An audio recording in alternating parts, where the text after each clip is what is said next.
Okay, have your attention, please.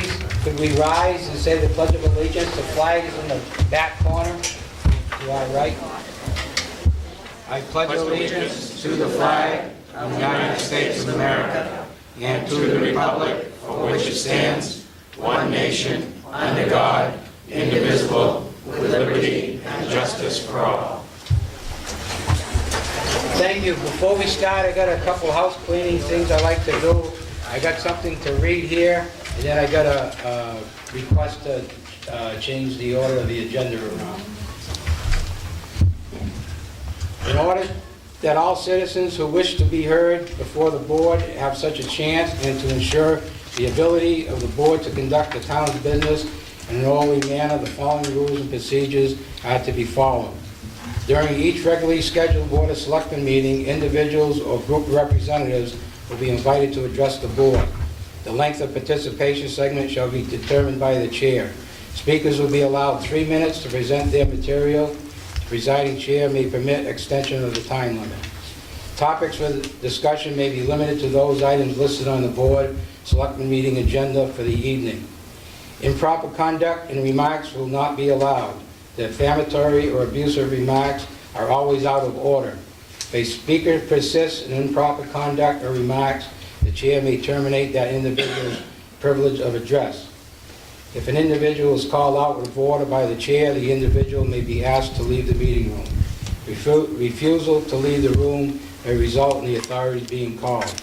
All remarks will be addressed through the chair of the meeting. Speakers may offer such objection, criticisms of the town's operations and programs as concern them, but in public session, the board will not hear personal complaints of town personnel or against any board member. Under most circumstances, administrative channels are the proper means for disposition of legitimate complaints involving town employees. Now, the first item on the agenda. Excuse me. Hold on, I got one more announcement to do. Sure. The first item on the agenda, the action on Back Bay infrastructure. Mike Pinkpank is also the on item, is representing item 10, action on lead paint inspection services, and so to save him so he could do both items at the beginning. Does anybody on the board have an objection to moving that item agenda up to the 7:30? Does anybody out in the audience have an objection to that? Yes, Julie. The rules that you just read, are they available for people to review? Yeah, they're on. They should be on the website. They're on the website. Are they available for distribution? Do you have them with you? I don't have any with me now. Okay. Did the board vote on them, or is these rules coming from the chair? It's just the way the meetings are going to be run in the future. Did the board agree to run the meetings this way? Did any of the other board members have input into those rules? I brought this forward for tonight, knowing there was going to be a large audience, and it's up to the chair if he would choose to do that. All right, so these are your rules. There has been no board input. They're rules based on the open meeting law and the Robert's Rules of Order. And Okay. no one on the board had input. Okay, thank you. All right, first order of business, action on Back Bay infrastructure phase 4. Mike Pinkpank. Oh, excuse me. Minutes. Forgot the minutes. Sorry, Mike. Get ahead of myself here. Approval of minutes of February 13th, 2012. When anybody's ready, I'll accept the motion to accept. I move to accept the meetings of February 13th, 2012. Is there a second? Second. Any comments, questions, or corrections, comments? Hearing none. Pat? Yes. Virginia? Yes. Jeff? Yes. Chris? Yes. And yes.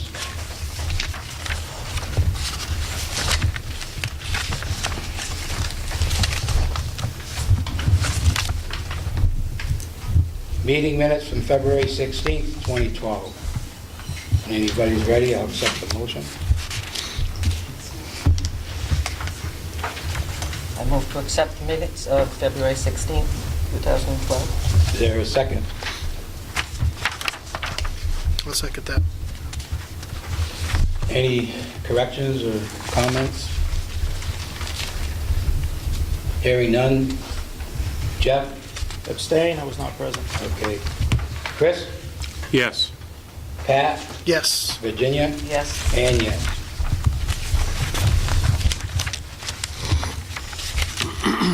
And the minutes from Monday, February 27th, 2012. When everybody's ready.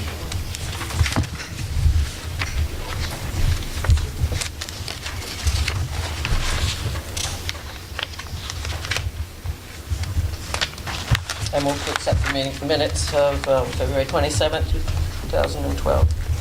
Do I hear a second? I'll second it. Okay.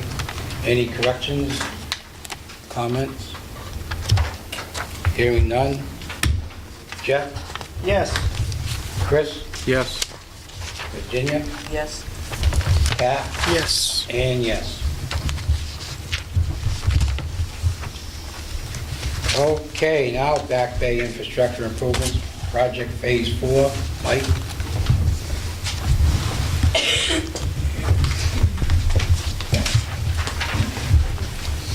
Okay, this is for, looking for a vote to approve the improvements for Phase 4 in Back Bay. You'd like to give us a little description about the bids and so forth? Sure. The Phase 4 project for Back Bay is primarily funded through the FY11 Community Development Block Grant that the town was awarded last summer. This project is going to finish Summer Street, going all the way down to Memorial. Any volume in here? Yes. No. Okay. That's not from here. Uh, Means it's all school things. They have a good system here.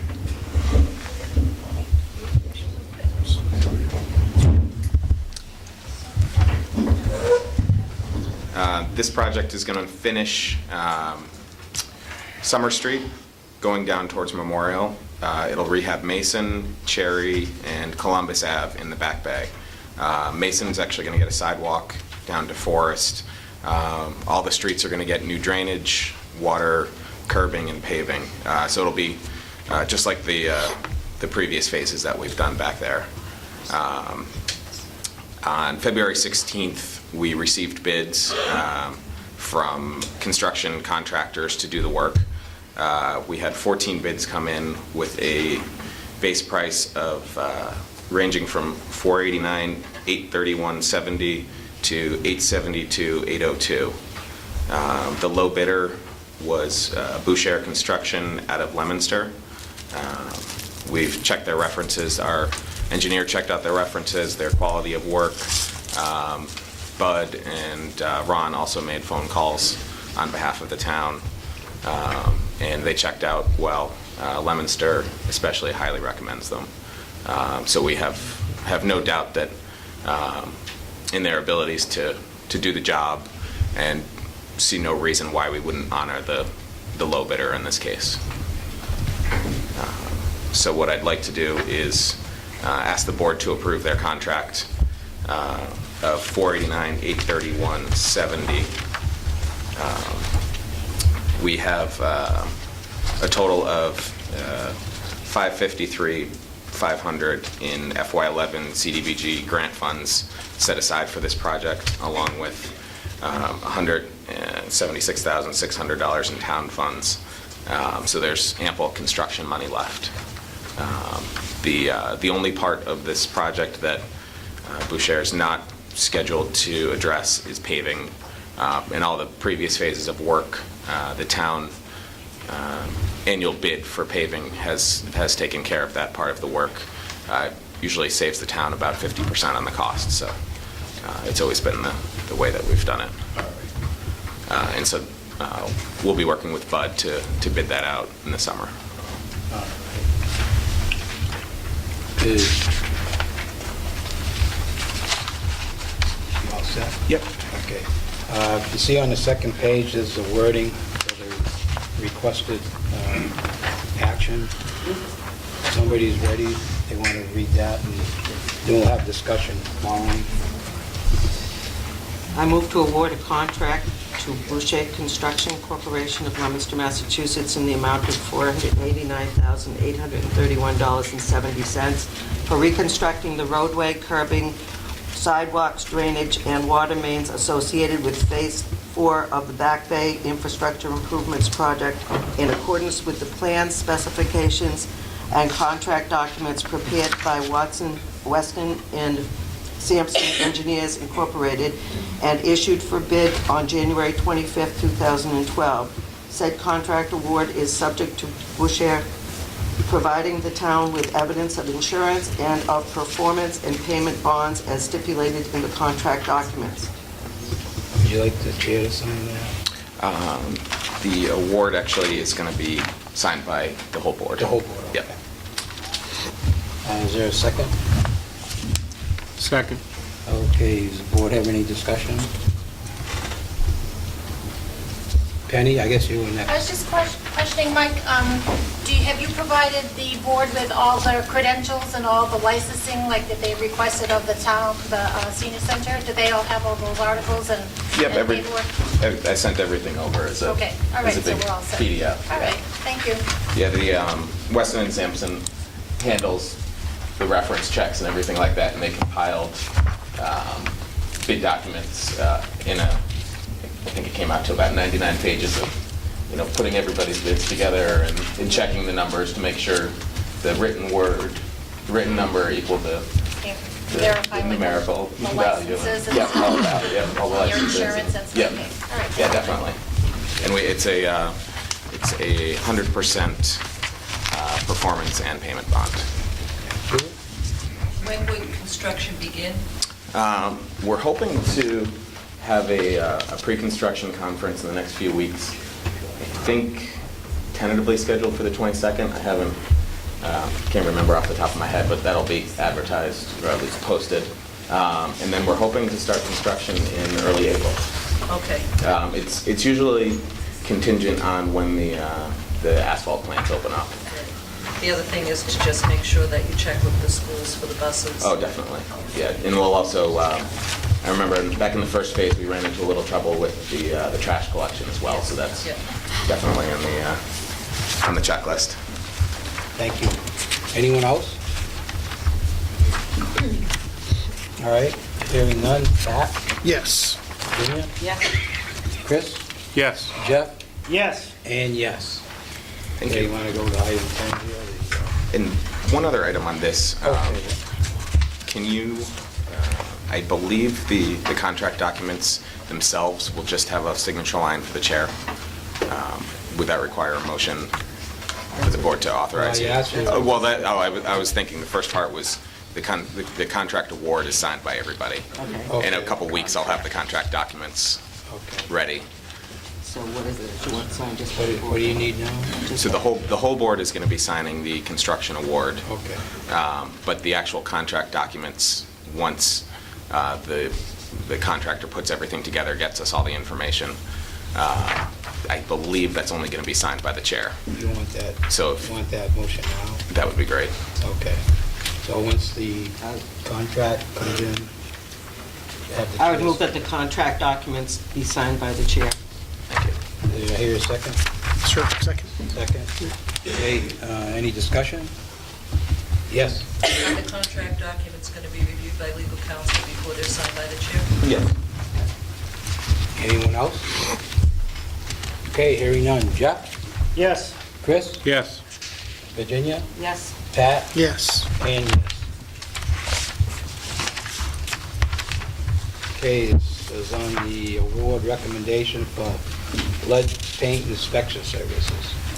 So every year, as part of the Baldwinville Housing Rehab Program, which is also funded by the town's Community Development Block Grant, we're required to, on any home that we address that's built before 1978, we're required to do a lead inspection. So what we do annually is put out a bid to qualified lead inspectors. That way, for each case, we don't have to bid it out separately. we put out an annual contract that lasts the entire length of the grant term. For the past 3 grant terms, it's been Christine Caulfield of Caulfield Environmental. And again, this year she was the only one that submitted. We had 5 different RFP packages go out, and she was the only one that submitted. I went through her rates. They're very reasonable. They're comparable to other projects that I work on in other towns in the state. Her work is excellent. Her turnaround time is great. So I see no reason not to award her the contract again. Okay, at the bottom of the page is a requested action. When somebody's ready, you can make that motion. All right, I would move. Chris? Did you want to do it, Chris? I'd like to make a motion to award the lead paint inspection services contract for FY 2011 CDBG funded Baldwinville Housing Rehabilitation Program to Caulfield Environmental of Leominster, Massachusetts, for the schedule of values listed in the attached price proposal dated February 3rd, 2012. Please authorize Bob Columbus or alternative to execute the contract with Caulfield Environmental on behalf of the Board of Selectmen. Is that what, do you want this sound? No, I think he has a question. Okay. That's because he has the mic. I gotta read that again. All right, that's good. Sorry about that. I'd like to make a motion to award the lead paint inspection services contract for the FY 2011 CDBG funded Baldwinville Housing Rehabilitation Program to Caulfield Environmental of Leominster, Massachusetts, for the schedule of values listed in the attached price proposal dated February 3rd, 2012. Please authorize Chairman of the Board of Selectmen or an alternate to execute the contract with Caulfield Environmental on behalf of the Board of Selectmen in the town of Templeton. Thank you. Anybody? I second. Okay, the motion's been made and seconded. Any board have any comments or questions? Anyone in the audience? All right, hearing none. Jeff? Yes. Chris? Yes. Pat? Yes. Virginia? Yes. And yes. Thank you, Mike. Thanks. Bless you. Bless you. Thank you, Mike. Thanks a lot. Get back to the page, copy. Is Carly even here? Yeah, they're in the... Let's see, Carl Weber update. Carl Weber update on land purchase for elementary school.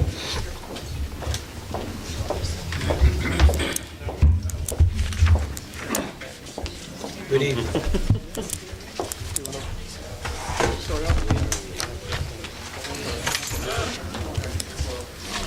Good evening. We would like to present you with a project update and to talk a little bit about the feasibility study and next steps, and also talk with you about the next steps we take in the future for the planning of a new elementary school. And I'd like to ask Carl Weber to begin with some of that historical update. Thank you. I guess I wanted to start out, I just passed out an agenda, which is essentially the one you had with a couple of exhibits and a little bit more about project history, because I wanted to spend a minute to update people about where this project has come from and give a little bit of past history. In November of '08, the MSBA, actually the Mass School Building Authority, invited you guys in to do a school project. And a lot's happened, but not a lot's happened in that time in some respects. You obviously hired us, and we hired an architect, and we got a feasibility study signed. And when we found out that the original property didn't work, we've actually gone through the RFP process, the request for proposal process, to buy a piece of property. That's the only way that you can actually acquire a piece of property. Just like acquiring a contractor, you have to have competition in the state of Massachusetts.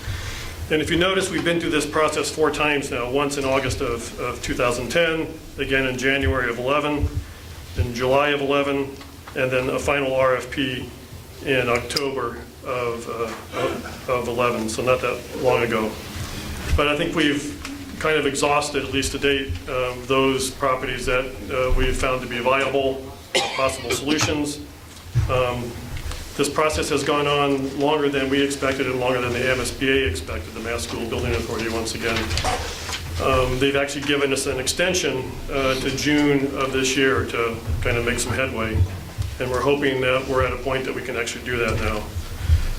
The fourth request for a proposal yielded 3 proposals that came in, and I'll just quickly go over those 3 proposals. One property was on Hamlet Mill Road. It was 35 acres, an asking price of $800,000. And the wetland, which is such a key issue in town here, was really kind of unknown, although it's thought to be fairly good on that property, but it has not been delineated. The second property was 223 Baldwinville Road at Route 2. You'll notice that parcel on the northeast corner of the intersection there that's had a for sale sign forever. It's 50 acres, and the proposer was asking $775,000. One thing nice about this property is it is large enough, obviously, but the wetlands have been flagged and recorded with the Conservation Department, and that is good until November of this year. So that says we know that we have usable land. We don't have to go and don't have to spend any more money. We know that there's usable property, and we know what the delineation of that usable property is. The third property was on South Road at the Hubbardston Town Line. It was 18 acres, just a little over, and the proposer was asking for $250,000. You guys are probably much more familiar with Hubbardston Road than I am, but it's right at the line. The road's not in very good shape. It's not on town water or sewer, and we really don't know much about the wetlands. So with that fourth request for proposal in hand, we had a building committee meeting back in November, and we reviewed the building, the properties, and of those that were submitted, those 3, the 223 Baldwinville Road was really a unanimous decision amongst those present at the time. But there is another property that we all are aware of that the building committee wants to investigate as well, and that's the Templeton Center site, where the Templeton Center School is at this very point in time. So what's our next steps? The feasibility study, we'd like to get that moving for you guys. I'm a little bit afraid that the MSBA, if we don't move soon, this July deadline's going to come, and you're going to miss your opportunity to have a school project. So we need to show some real concrete movement towards that. So we need to determine which sites we're going to use, and one of them we know we can use. We know we can look at the Templeton Center site, and we want to look at that site and see how viable it is, see what are the pros and cons. But the building committee also wanted to look at the Baldwinville Center site. The Baldwinville site, the one on Route 2. But in order to do that, we actually have to, you're not going to develop a piece of land unless you know you can actually acquire the land at some point in time. And so that would be entering into a purchase and sales agreement at some point in time. And that would just be to study the land. It wouldn't be buying the land. It just gives us the opportunity to look at the land and determine if it makes sense, and to compare that against the Templeton Center School and go through the feasibility study, develop the options, and go forward. But that would be a vote by you, the selectmen. I think that would allow that to happen. Not really asking for that tonight because this is all new news to you, but just want to give you a heads up. I think a lot of people knew this anyway, but this is what the building committee has asked you as a town to do. And it's the idea would not be to purchase that property. The purchase and sales agreement would be contingent upon the whole project getting approval, or that option even being the best option. We don't know that that's the best option right now. It's hard to say that without knowing and going through the process of what's good about each site and what's not good. But it's good to have more than one option in your hand, and that's the thought and idea. So we would enter into a purchase and sales agreement that would say at some time in the future we would say yes, that's the right one. If it doesn't turn to be the right one, we never purchase it. You never purchase it as a town. You never buy it. And the idea would be to fully vet whatever option it is, including schematic design, going through all the options, pricing it out, so that you as a town would know, where and what the best solution is, and you can decide at that point in time. So in order to, continue the feasibility study, we need to develop the school options. Those options, we'd go through the public process, public presentation, we'd go through all the town committees, we'd go and update you as the select board. We'd have cost estimates for each of those options, and then we as a community, and actually the building authority is given the authority to actually select which option we'd go to the MSBA with. And then we would, from there, once we have a preferred option that everyone agrees on, then we would go into a schematic design. And once that schematic design, what that does, it really takes that one option and develops it to a point where you can really estimate it to a point where you're pretty secure and you know what the price of the whole project is. And then you as a town would vote on that as well as the MSBA. So that's kind of a quick and dirty update. It's up to you to decide at some point in time whether you want to enter into a purchase and sales agreement, but for this property. But the idea is to go for, look at the two pieces of property at this point in time. What time frame would you, rough time frame would be looking at for something from us? I would say the sooner the better. I don't know if your next meeting would be too soon, but I would leave that to you to decide. Maybe we need some more public discussion, or maybe it's kind of up to you as a committee, as a select group. Our building committee is going to be meeting on Thursday to, again, take a look at the options. What we need from you, though, is some decision so that we can move forward without any action on your part. We're not going to be able to go anywhere, and as Carl said, July will come, and if the MSBA sees no movement at all, then there won't be an additional extension. If there's movement, we'll see then what they do. I thought I'd mentioned, I did have those exhibits, I didn't talk about them, but briefly, you can see the two properties, one on each page. The first one shows the Baldwinville Route 2 property. It shows the cleared area, but the assessor's map on the top where I've outlined in yellow, and I've kind of shown the wetlands by hand. That's my best ability at surveying from trying to pull it off the survey.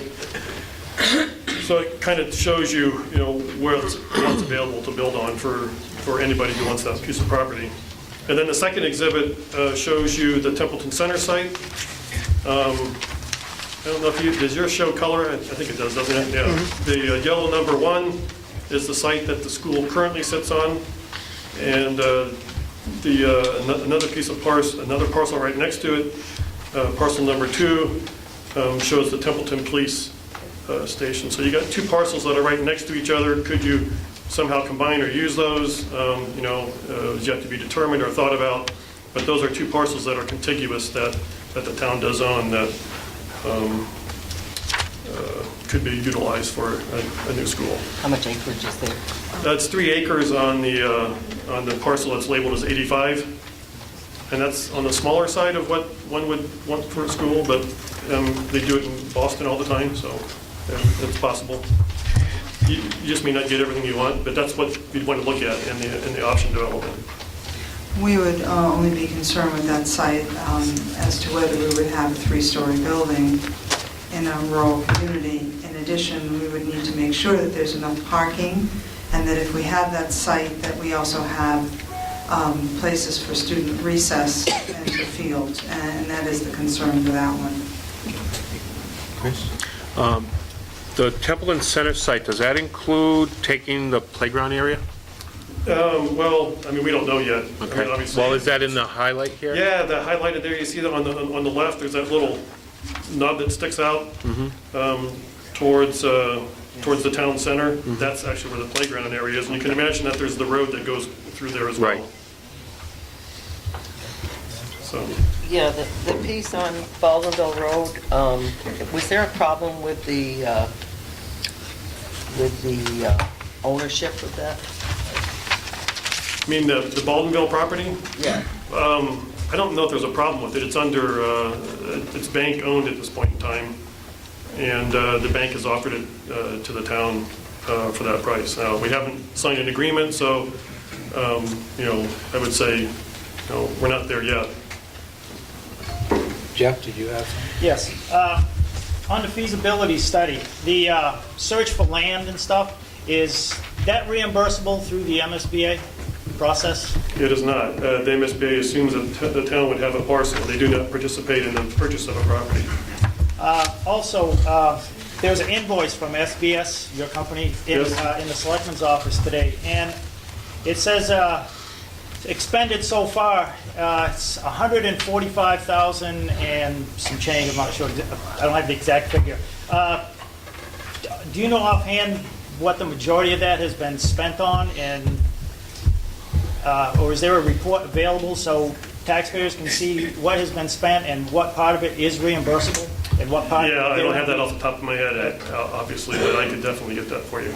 But since we don't have any, we don't even have a piece of land yet for a school, can I assume that a good portion of that has been the land search? I'd say at least half of that is the land Because search. you've been here, I mean, Right. you put a lot of time into it. So at least half of that 145, it's not reimbursable through MSBA.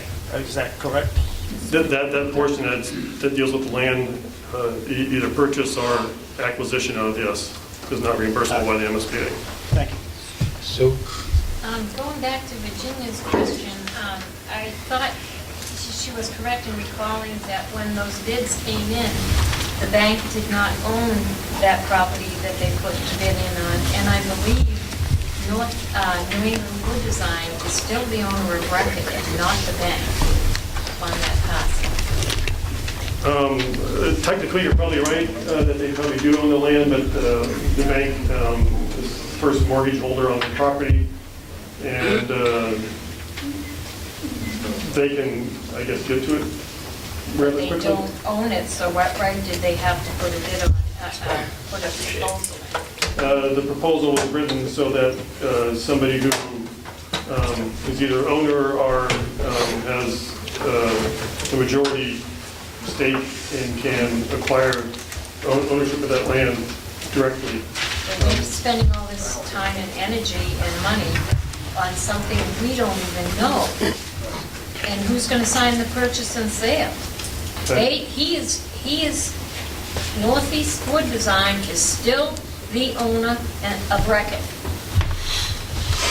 Well, I mean, all we can go by is that the bank submitted a proposal. We haven't obviously signed a purchase and sales agreement yet, and they say that they can. So we have to go by that. And, having the town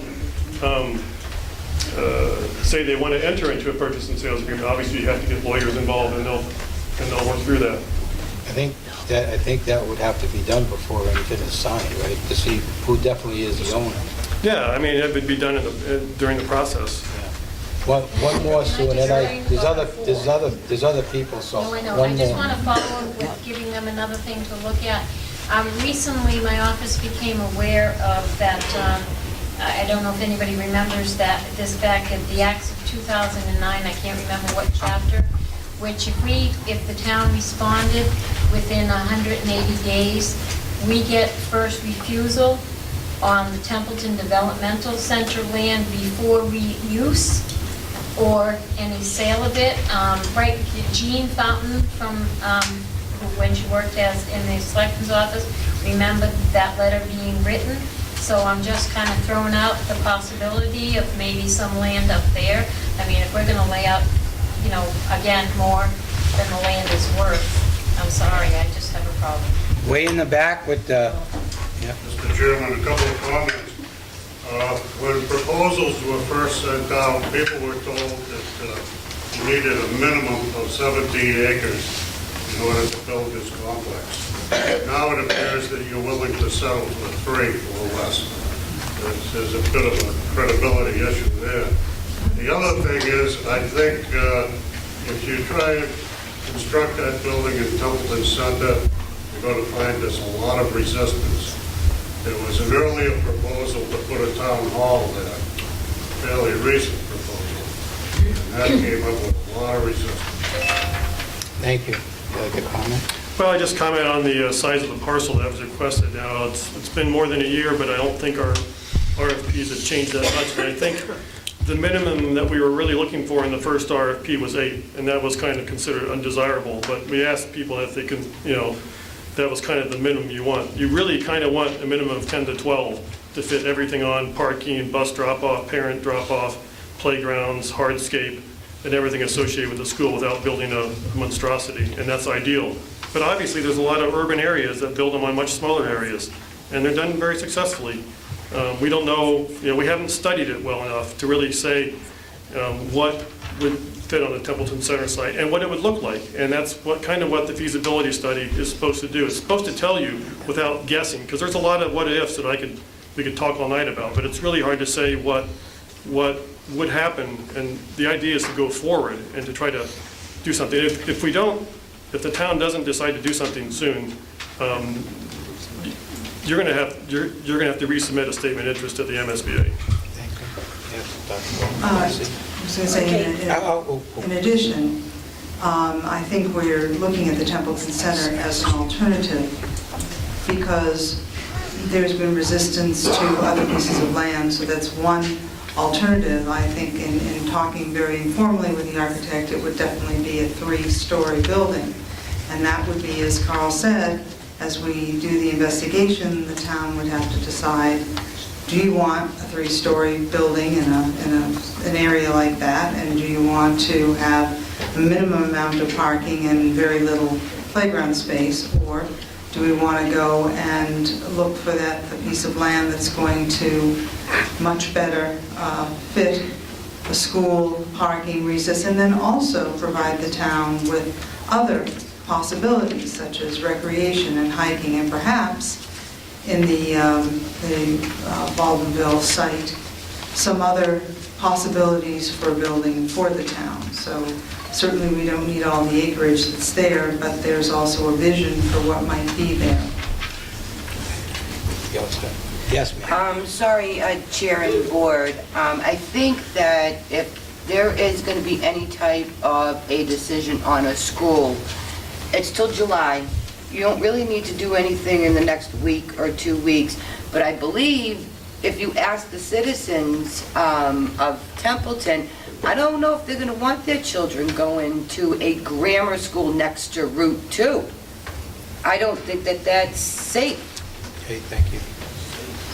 Yes, Julie. I'd like to know how much money was originally voted for the feasibility study, how much is left, and then I have a follow-up question. You have that? Yeah, I don't have that with me, Julie. I'd be more than happy to get that for you. All right, well, how much was originally voted? 550.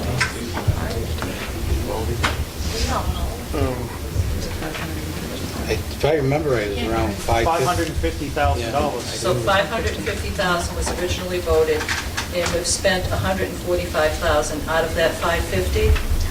I believe it's probably a little bit more than that because we have some architectural fees that started the process.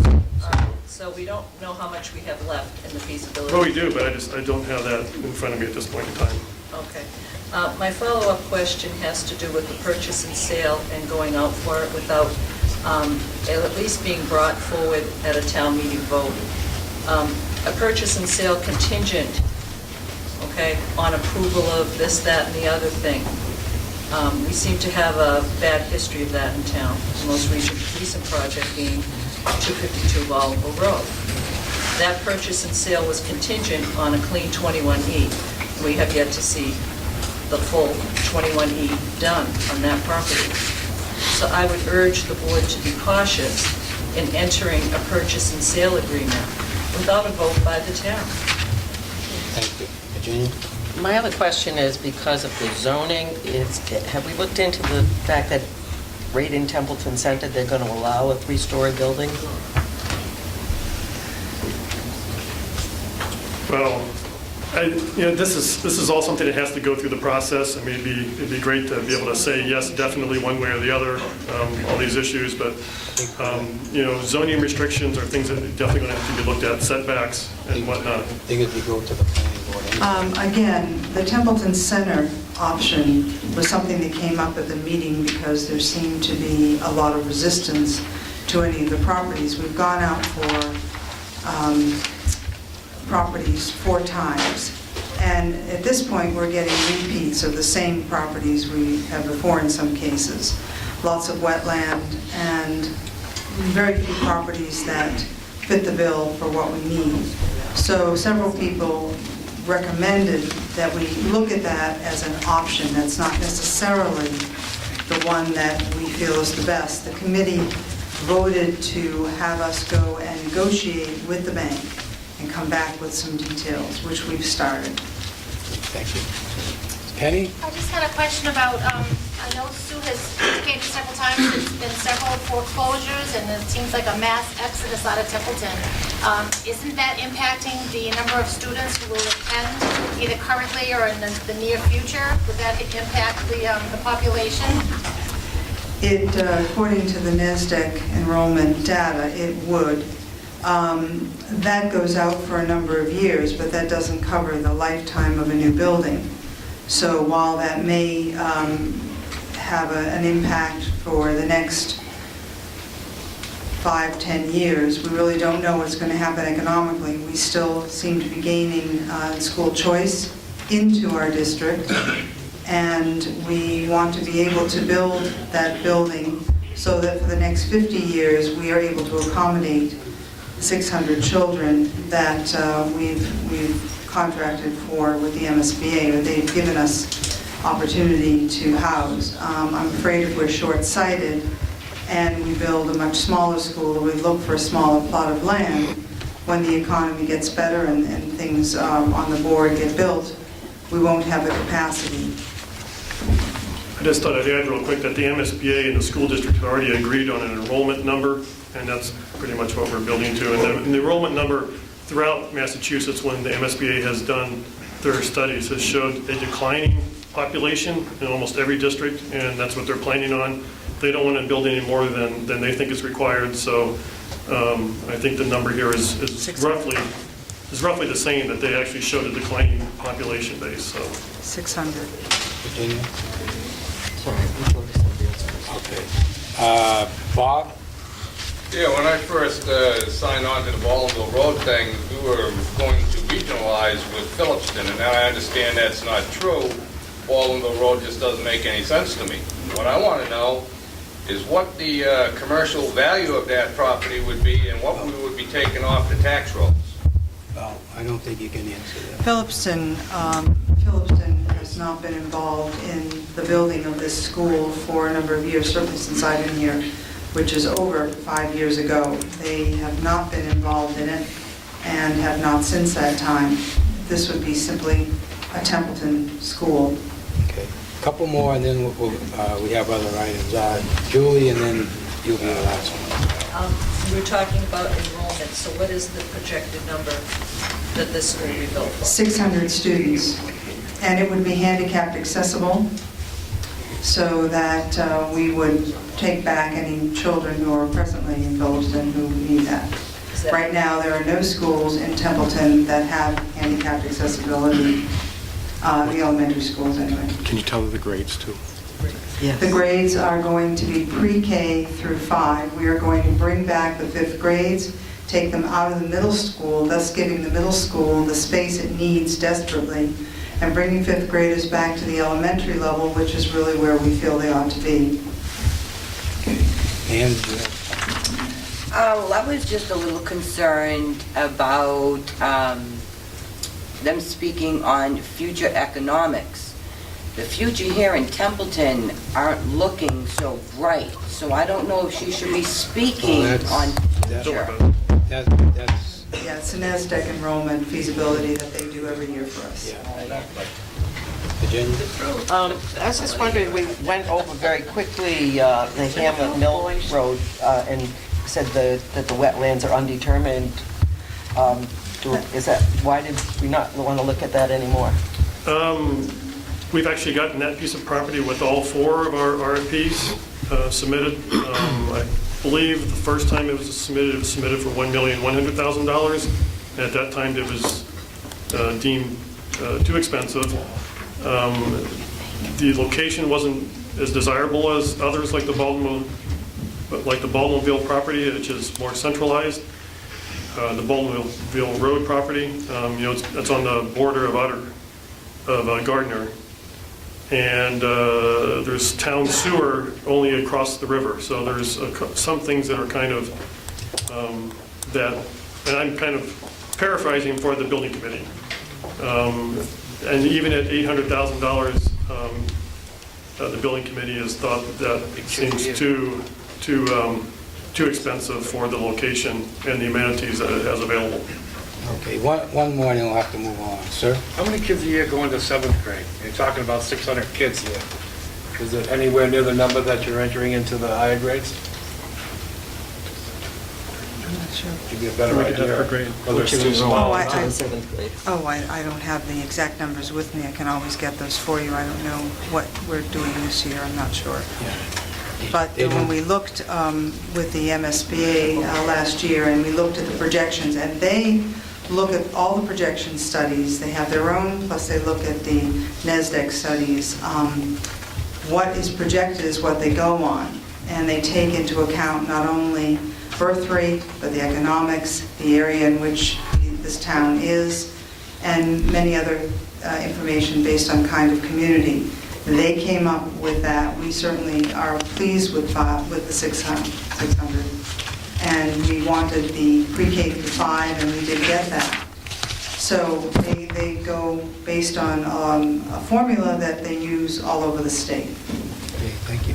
All right, thank you very Thank much. you very much. I have one final question for Carl, or comment.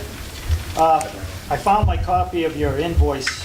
It's dated March 1st, 2012, and it says a contract amount of $929,813. It says previous invoices total $145,194. This invoice, which covers January 30th, 2012 through February 26th, 2012, $2,409. It says contract amount remaining $782,210. I thought the feasibility study was $550,000. Is there, am I missing something? Because it says it's a contract amount, which would lead me to believe that we have a contract in place. You want to answer that? Yeah, well, when the MSBA started out, they were very new at this process, and they asked for contracts from OPMs and architects to do the complete project if it gets funded. They wanted to know what the total bill would be through the whole process.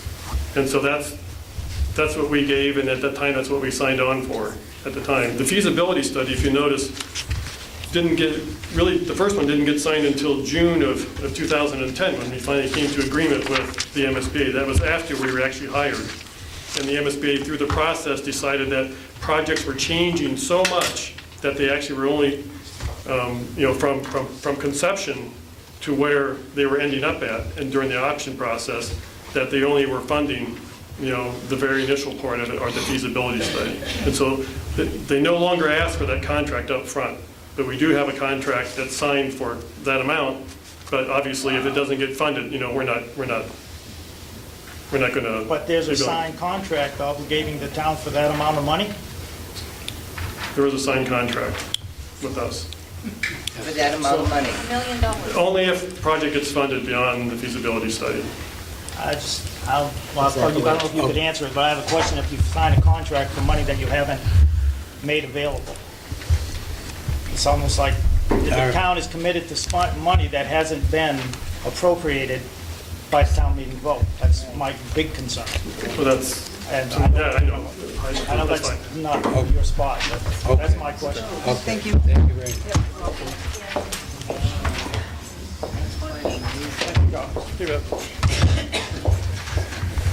Okay,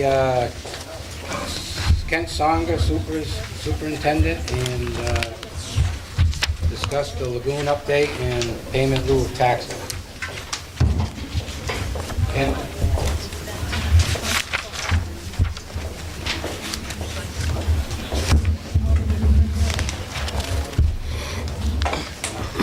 Please speak Well, thank you for having me here. If you'd allow, I'd like to just read a letter that I've written to the sewer commissioners. It's an update which is current to about 5:30 today. A lot of this stuff seems like it's up in the air, and it is up in the air, but it's just because it's an ongoing process that, like I say, I was talking to the engineers at 5:30 today. And the letter also includes my opinion, and hopefully it'll take us forward. So, dear commissioners, to date, the sewer department has conducted sampling and chemical analysis that has determined that the sludge at the bottom of the lagoon contains no hazardous waste other than the PCBs, which we knew were present. Sewer department engineers, SEA consultants, concluded in the Department of Environmental Protection tentatively agreed that these test results showed we could safely deposit the dewatered lagoon solids in the wastewater treatment plant sludge landfill. DEP asked that we submit our findings to the Environmental Protection Agency, EPA, and ask for their approval. EPA's response was, due to the limited testing performed and a technical point in their regulations, we must remove the sludge and have it deposited in an approved off-site location. This requirement could cost an additional $1 million.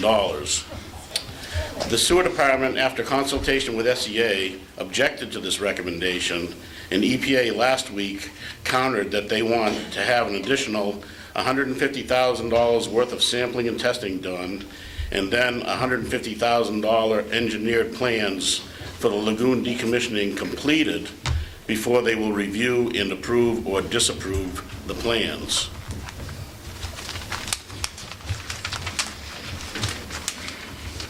Because it is nonsensical and fiscally imprudent to proceed through any additional sampling and testing or design without us understanding the purpose, the project is stalled for the moment. It is my belief and hope that continued exchange of information and discussions with EPA will unify us so we can move together towards what should be a common goal. If that doesn't occur, we may need to take our arguments to someone of greater authority within EPA than the individual we are currently dealing with.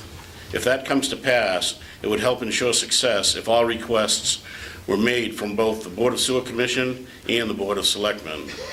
Signed, Ken Songer. Okay, so, anyone got any questions? Did the EPA not set out why they wanted you to do that? Is that what you're saying, that you don't understand what they want you to do?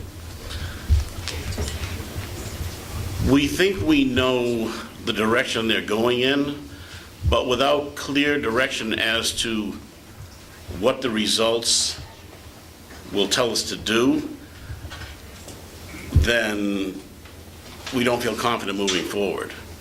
And even if we did, and we said, well, took it for granted that they knew what they were doing, if we did the testing and misinterpreted or had a difference of opinion, which we've already had, and did the plans, then they could come back and say, sorry, we interpret the results differently, and the plans could be for nothing. The plans are basically going to tell us if we have to remove the solids off-site, which I mentioned, if we can put them in the sludge landfill on-site, which is the best scenario, or we have to encapsulate those in place, basically just cover them and leave them to be dealt with in the future. So say, for instance, we go through the testing and SEA engineers say that we can remove it and put it off-site, and they do the design for that. Well, the design is going to incorporate final grading and everything else. And then if EPA interprets it differently and says, no, you have to encapsulate it, then all the money we spent for design, or a great percentage of it, will be for nothing. So these projects are all incredibly complicated, and this is actually the second major hurdle that we've encountered. The first one were the initial lab results, and the interpretation of those said that we had to take the solids off-site. I questioned those results because I knew that they represented a spectrum of tests. Asked that they go back and more definitively tell us the compounds that were suspect, and it turns out that they weren't hazardous at all. It was what we refer to in the industry as fogs, fats, oils, and grease, totally mundane. Will we have that kind of luck in this case, jumping this hurdle? I honestly believe that we will, because the difference between our perspective and EPA's perspective is very, very slight. But to be honest with you, the individual, and we're only dealing with one individual who is the EPA's Northeast Regional PCB expert, they have a two-person office up here, is known to be very adroit, very efficient, but very by the book. And the real world, oftentimes the book, though applicable, needs to be considered and interpreted. So that's why, if we can't make sense with this individual in the coming weeks, maybe months, I believe that we'll have to go to this person's superior, and if we do that, to have the Board of Selectmen on board just carries tremendous weight, along with the Board of Sewer Commissioners. We found that in the past with our dealings with the upgrade of the wastewater treatment plant and the sewer main extensions. So,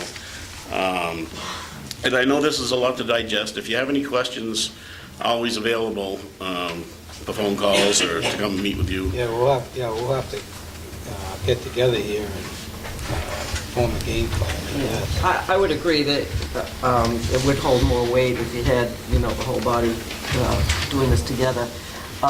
There are ways to get past some of these people, and I actually have, in the Northeast region, I actually have some contacts. So I'm not sure that they're still there. I know I did have some contacts. Well, I will be talking to you then. Would you like to get together with Ken then? Yeah, I will at some point. I'm going to make some calls this week and see what's going on. Is that all right with the board? But I want to get with you first to make sure I understand what it is that you want. And I don't want to leave the impression that this is a gloomy thing, because God is in the details, and we've gone through this before. And when it seems the darkest, it's just, like I say, we're close, but we don't seem to be getting through with this individual. And I understand as much bureaucracy as there is at the town level. When you go to the state level, it's multiples of it. When you go to the federal level, it's absolutely incredible. So these people, they have, certain dictates that they have to operate under, and I'm not blaming this person, but I also think that it's obsessively harsh in our instance, and I think we will get by it. I'm very positive going forward, but I think at this point we need to start marshaling all our forces. That's one reason why the Board of Commissioners and myself came in front of the Board of Selectmen to let's get us all working together on this. We need to call in the cavalry. Okay. Anyone else on the board have any comments or questions? Anybody? I think, who was it? Yeah, Beverly. If worse comes to worst, talk to Brewer and tell him that, you're having a problem with this guy, and maybe he can have a little talk with him, because they do come. If we have to send it away to New Jersey to a hazardous waste dump, it's going to cost us incredible ton of money. We have availed ourselves of Brewer and Goby and Senator Olver, even though I know he's going to retire, in the past, and that's definitely something that we will consider and we will do if it comes to that. But before you call them the heaviest guns, you like to try to, send a message to this person, the EPA, that we're not going to be satisfied with the answer that we've got, and we will kick it up to the next level. And a lot of times, when you bring in one new person, what's that? We got no money, honey. Yeah, I think they're aware of that, but push comes to shove, they find it someplace. And we've always managed to get things done in, I believe, the most cost-effective way possible, and still be responsible in our duties to the environment and the community. And I think it'll work out that way again. We do. PCBs don't go away. You all set?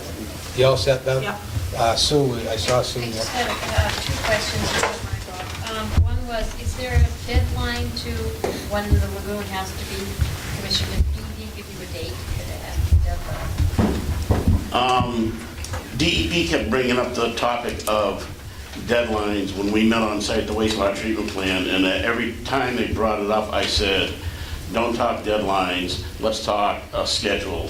Let's talk a desired schedule, no deadlines, because anyone working with a municipality knows that all it does is take one bad vote, one vote in the negative, I won't call it a bad vote, because the people decide it's their money, to blow deadlines out of the water. So no, there isn't anything in writing as to a deadline.